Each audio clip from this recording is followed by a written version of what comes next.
खैरा साहब। शुक्रिया स्पीकर साहब।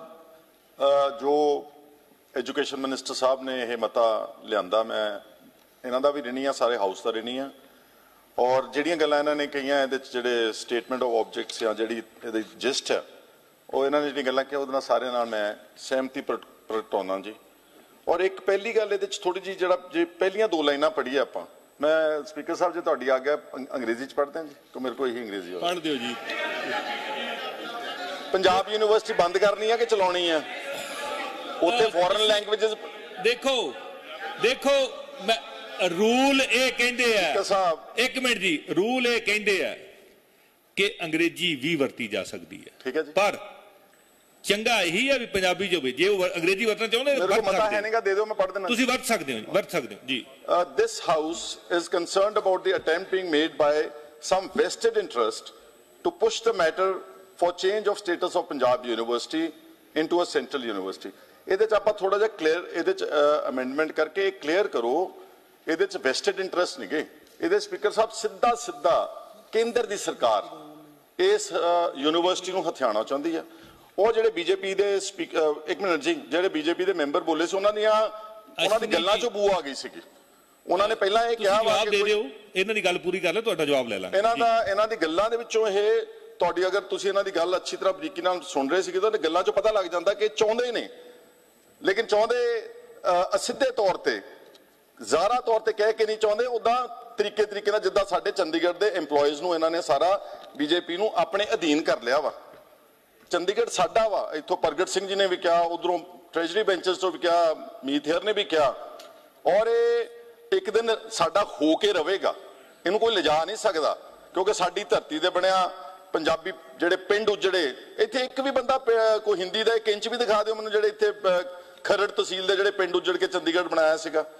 सो इसलिए इहनूं प्लीज़ अमेंड करो, इहदे च पता लगे, अथॉरिटीज़ नूं भी पता लगे, मीडिया नूं भी पता लगे कि असीं किहदे ते कह रहे हैं कि केंद्र की सरकार असिधे तौर पर या सिद्धे तौर पर या इस नूं यूनिवर्सिटी नूं हथियाउणा चाहुंदे ने। स्पीकर साहब, एक तो ये बहुत जरूरी, फिर अगे ये जदों 47 तो बाद अपनी यूनिवर्सिटी चंडीगढ़ हो गई, फिर अपना पंजाब बनया 1966 च, उस दे विच इन्हां ने इनू इंटरस्टेट बॉडी कॉरपोरेट डिक्लेयर करता जी, under section 72 clause 1 of the Punjab reorganisation act 1966। So हुण इन्हां ने बड़ी अच्छी तरह दस्या मिनिस्टर साहब ने कि जिहड़ी इंटरस्टेट बॉडी तो तां हुंदी ना जे हरियाणा ते हिमाचल अपना बनदा हिस्सा कंसिस्टेंटली लगातार पाउंदे रहिंदे, उन्हां दोनों स्टेटां ने अपना हिस्सा कढ लिया विचों, जिहड़ी 20% ग्रांट, जिहड़ी 20% कॉन्ट्रीब्यूशन सीगी, उन्होंने क्या हरियाणे ने कैटेगोरिकली कहा कि असीं अपने कॉन्स्टिट्यूएंट कॉलेजेस नूं एफिलिएट जिहड़े साडे हरियाणे दे विच कॉलेजेस ने असीं पैसा उत्थे खर्चांगे, असीं यूनिवर्सिटी च खर्चना नहींगा। तो इहदा तां स्पीकर साहब जिहड़ा इंटरस्टेट बॉडी कॉरपोरेट दा तां स्टेटस ही बदल गया, इहदा प्योरली पंजाब यूनिवर्सिटी हुण साडे पंजाब दी यूनिवर्सिटी आ जिन्हां ने बनाई सीगी, और साडे बच्चे इत्थे पढ़दे ने, मैजोरिटी ऑफ कोर्स सब लई खुली आ, देश भर वास्ते खुली आ। ते एक तां इहदे ते तुसीं इह जिहड़ा है, और 175 कॉलेजेस, इन्हां 175 कॉलेजेस तो लगभग 100 करोड़ रुपया सालाना पंजाब के कॉलेजेस चों आमदन पंजाब की यूनिवर्सिटी नूं हुंदी है, किसी हरियाणे के कॉलेज तो, किसी हिमाचल के कॉलेज तो कोई स्पीकर साहब एक नवा पैसा उत्थों को आमदन नहीं आउंदी, ना वो पैसा योगदान पाउंदे ने। सो इहदा स्टेटस अज आपां देखीए तां ये 100% पंजाब दे लोकां ने, पंजाब की सरकार ने, पंजाब के आवाम ने साडा पैसा, साडे जज्बात, साडी इहदे नाल 140 साल पुरानी सांझ लाहौर तो लैके हुण तक दी जुड़ी हुई है। प्रगट सिंह जी ने ते होर बुलारियां ने जिहड़ा पंजाबीयत ते या साडी जुबान ते या साडे इस सूबे ते जिहड़े हमले होए ने पिछले कुछ सालां च, वो सारे गिणाते। मैं इन्हां गल्लां दी भी सारी तायद करदा। शेयर साडा 20% तो 40% हो गया जी, 76 का उदों का साडा शेयर जिहड़ा सीगा वधिया, और ग्रांट नेड 20 करोड़ तो जिहड़ी मतलब वधा के 45 करोड़ रुपया सालाना वो दित्ती जा रही हैगी। तो फिर हुण किहड़े आधार दे नाल इह दूसरियां स्टेट्स या गवर्नमेंट ऑफ इंडिया सेंटर, वो सिर्फ एक इहदा खदशा कित्थों पैदा होया?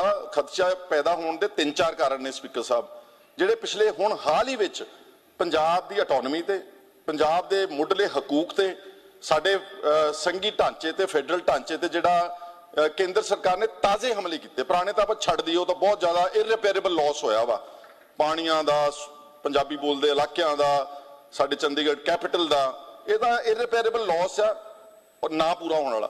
ਲੇਕਿਨ ਤਾਜ਼ੇ ਕੀ ਹੋਏ ਨੇ ਕਿ ਇੱਕ BBMP ਚੋਂ ਜਿਹੜੀ ਸਾਡੀ ਨੁਮਾਇੰਦਗੀ ਸੀਗੀ ਭਾਖੜਾ ਬਿਆਸ ਮੈਨੇਜਮੈਂਟ ਬੋਰਡ, ਜਿਹੜਾ ਕੱਲ ਅਮਨ ਅਰੋੜਾ ਜੀ ਨੇ ਕਿਹਾ ਕਿ ਸਰਦਾਰ ਪ੍ਰਤਾਪ ਸਿੰਘ ਕੈਰੋਂ ਉਹਨਾਂ ਨੇ ਬਣਾਇਆ ਸੀਗਾ, ਉਹ ਸਾਡਾ ਵਾ, ਲੇਕਿਨ ਉਹਦੇ ਚ ਆਪਾਂ ਹੈ ਹੀ ਨਹੀਂ ਗਏ।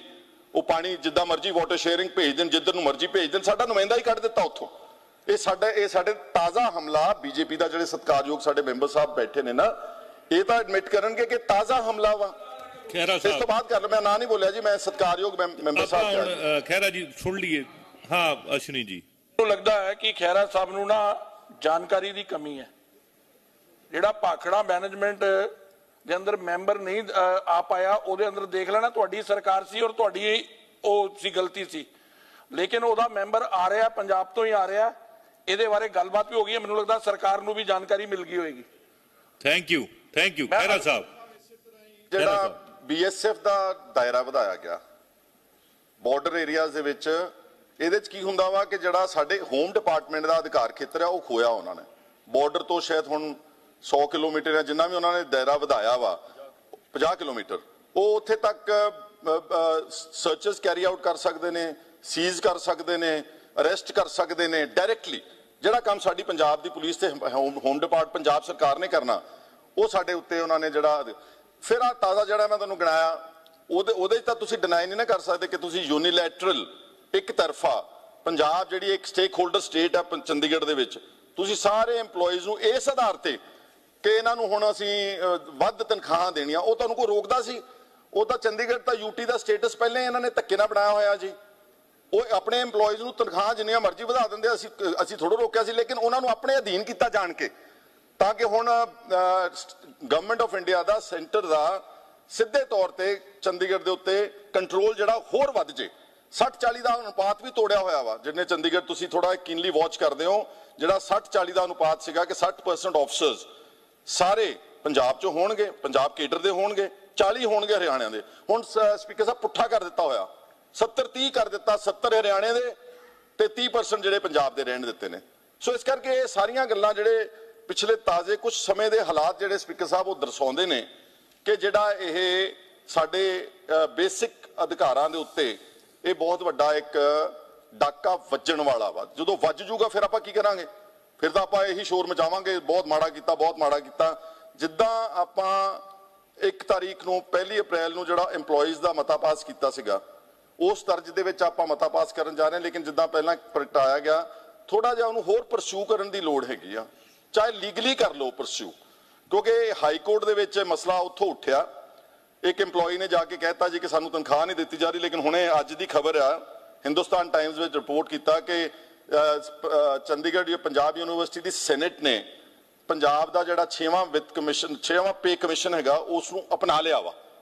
ਜਿੰਨਾ ਨਾਨ ਟੀਚਿੰਗ ਸਟਾਫ ਹੈ ਸਾਰਾ ਚੰਡੀਗੜ੍ਹ ਪੰਜਾਬ ਯੂਨੀਵਰਸਿਟੀ ਦਾ, ਉਹਨਾਂ ਨੂੰ ਉਹ ਵੀ ਅਪਣਾਇਆ ਗਿਆ ਵਾ। ਪਰ ਇੱਕ ਆਦਮੀ ਉੱਥੇ ਹਾਈ ਕੋਰਟ ਚਲ ਜਾਂਦਾ, ਉੱਥੇ ਹਾਈ ਕੋਰਟ ਦੇ ਵੱਲੋਂ ਇੱਕ ਹੁਕਮ ਕਹਿ ਲਓ, ਇੱਕ ਆਬਜ਼ਰਵੇਸ਼ਨ ਕੀਤੀ ਜਾਂਦੀ ਹੈ ਕਿ ਜਿੱਦਾਂ ਸਾਰੇ EMPLOYEES ਬਾਕੀ ਲੈ ਲੇ ਪੰਜਾਬ ਚੰਡੀਗੜ੍ਹ ਦੇ ਆਪਣੇ ਅਧੀਨ ਕੇਂਦਰ ਨੇ, ਤੇ ਯੂਨੀਵਰਸਿਟੀ ਵੀ ਆਪਣੇ ਅਧੀਨ ਕੇਂਦਰ ਦੇ ਲੈ ਲੇ। So it's not a small, ਇਹ ਕੋਈ ਛੋਟੀ ਮੋਟੀ ਆਬਜ਼ਰਵੇਸ਼ਨ ਨਹੀਂ ਗੀ, ਇਹ ਸਾਡੇ ਤੋਂ ਉੱਤੇ ਸਿੱਧਾ ਸਾਡਾ ਹੈਗਾ। ਔਰ ਮੈਂ ਸ਼ੁਕਰੀਆ ਅਦਾ ਕਰਨਾ ਚਾਹੁੰਦਾ ਵਾਂ ਚੀਫ ਮਿਨਿਸਟਰ ਸਾਹਿਬ ਹੈ ਨਹੀਂ ਗਏ ਔਰ ਐਜੂਕੇਸ਼ਨ ਮਿਨਿਸਟਰ ਸਾਹਿਬ ਦਾ, ਕਿ ਤੁਸੀਂ ਜਿੱਦਣ ਪਹਿਲੇ ਦਿਨ ਸਦਨ ਖੁੱਲਿਆ ਉਦੋਂ 0 ਆਵਰ ਦੇ ਵਿੱਚ ਇਸ ਇਸ਼ੂ ਨੂੰ ਅਸੀਂ ਫਲੈਗ ਕੀਤਾ ਸੀਗਾ ਆਪੋਜੀਸ਼ਨ ਨੇ, ਔਰ ਤੁਸੀਂ ਇਸ ਨੂੰ ਅਡਾਪਟ ਕੀਤਾ ਵਾ। ਇਹਨੂੰ ਕਹਿੰਦੇ ਨੇ collective responsibility, collective defence for the state. ਉਹਨਾਂ ਇਸ਼ੂਜ਼ ਤੇ ਜਿਹੜੇ ਸਭ ਦੇ ਆਪਣੇ ਸਾਂਝੇ, ਬਹੁਤ ਇਦਾਂ ਦੇ ਮੁੱਦੇ ਨੇ ਜਿਹੜੇ ਆਪਣੇ ਸਭ ਦੇ ਬਹੁਤ ਸਾਂਝੇ ਨੇ। ਲੜਦੇ ਆਪਾਂ, ਕੋਈ ਗੱਲ ਨਹੀਂ, ਲੜਾਈ ਵੀ ਬਣਦੀ ਹੈ, ਐਸਾ ਨਹੀਂਗਾ ਕਿ ਅਸੀਂ ਆਪਾਂ ਲੜਨਾ ਹੀ ਨਹੀਂਗਾ ਤਾਂ ਸਾਰਾ ਕੁਝ ਇਦਾਂ ਚੱਲੂਗਾ। ਲੇਕਿਨ ਕੁਝ ਇਸ਼ੂਜ਼ ਜਿਹੜੇ ਸਟੇਟ ਦੇ ਨੇ, ਰਿਸੋਰਸਿਸ ਨੇ, ਪਾਣੀ ਹੈ, ਭਾਸ਼ਾ ਹੈ, ਸਾਡਾ ਜੋ ਧਰਤੀ ਆ, ਆਪਾਂ ਸਭ ਨੂੰ ਇਕੱਠੇ ਹੋਣਾ ਚਾਹੀਦਾ। ਫਿਰ ਆਪਾਂ ਆਪਣੀ ਲੜਾਈ ਛੱਡ ਦਿਓ ਥੋੜੀ ਦੇਰ ਵਾਸਤੇ, ਤਾਂ ਆਪਾਂ ਲੜਦੇ ਰਹਿਣਾ, ਇਲੈਕਸ਼ਨਾਂ ਚੱਲਦੀਆਂ ਰਹਿਣੀਆਂ ਨੇ। ਇਸ ਸਪੀਕਰ ਸਾਹਿਬ ਮੈਂ ਇਹਦੀ ਬਹੁਤ ਪੁਰਜ਼ੋਰ ਪ੍ਰੋੜਤਾ ਕਰਦਾ। ਤੇ ਜਿਹੜੇ ਸਾਡੇ ਲੀਡਰ ਆਫ ਆਪੋਜੀਸ਼ਨ ਨੇ ਇੱਕ ਗੱਲ ਫਲੈਗ ਕੀਤੀ, ਜਿਹੜੀ ਉਦੋਂ ਵੈਸੇ ਸਵੀਕਾਰੀ ਗਈ ਸੀਗੀ, ਉਹ ਕੋਈ ਗੱਲ ਮਾੜੀ ਨਹੀਂ ਗਈ। ਜੇ ਮੂਸੇਵਾਲੇ ਦਾ, ਸਿੱਧੂ ਦਾ SYL ਵਾਲਾ ਗਾਣਾ ਜਿਹੜਾ ਬੈਨ ਕੀਤਾ YouTube ਤੇ ਕੇਂਦਰ ਸਰਕਾਰ ਨੇ, ਇੱਕ ਮਤਾ ਉਹਦੇ ਹੱਕ ਵਿੱਚ ਵੀ ਬਣਦਾ ਵਾ। ਉਹ ਹੈ ਹੀ ਨਹੀਂਗਾ ਅੱਜ, लेकिन ਉਹਦਾ ਗਾਣਾ ਵਰਲਡ ਵਾਈਡ ਇੱਕ ਸੁਨੇਹਾ ਦੇ ਕੇ ਗਿਆ ਪੋਲੀਟੀਕਲ।